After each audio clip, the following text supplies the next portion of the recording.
Hello guys! So, meron tayong package na dumating galing kay Kuya Andrew Mapula from Cebu City.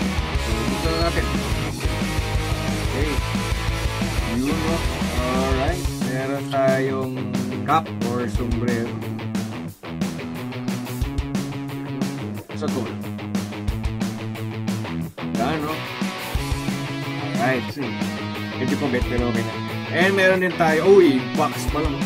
Box pa lang. Tapos tignan ito. Yan. Ito ay ang Maoz Guitar and Bass Flip Strap by Zap. Yan na. Buksan natin.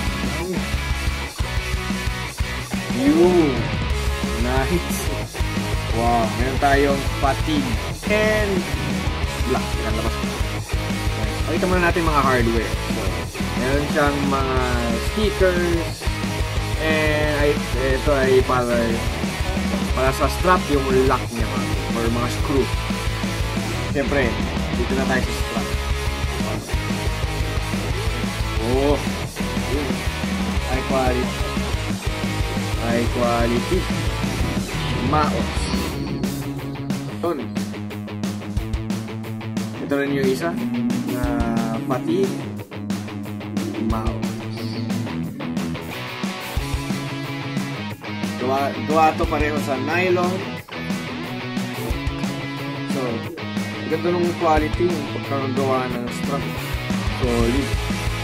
Okay, ang pinaka gusto kong feature ko dito is this.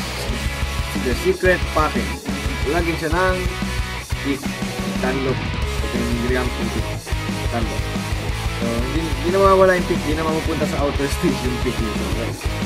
Yeah. Para hindi na mawala yung pick nyo, lagyan nyo na lang dito. Same thing dito sa front. Kaya lagyan na tayo ng pick sa strap.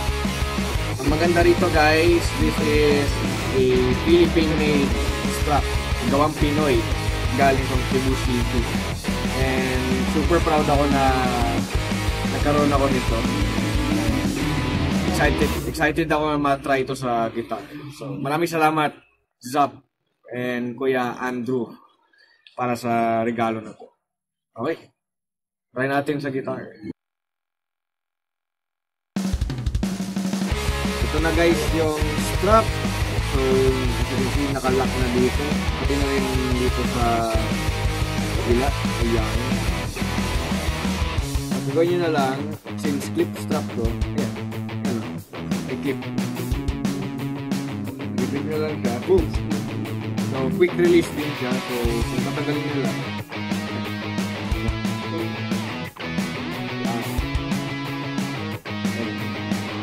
Ayan. Nice. Komportable.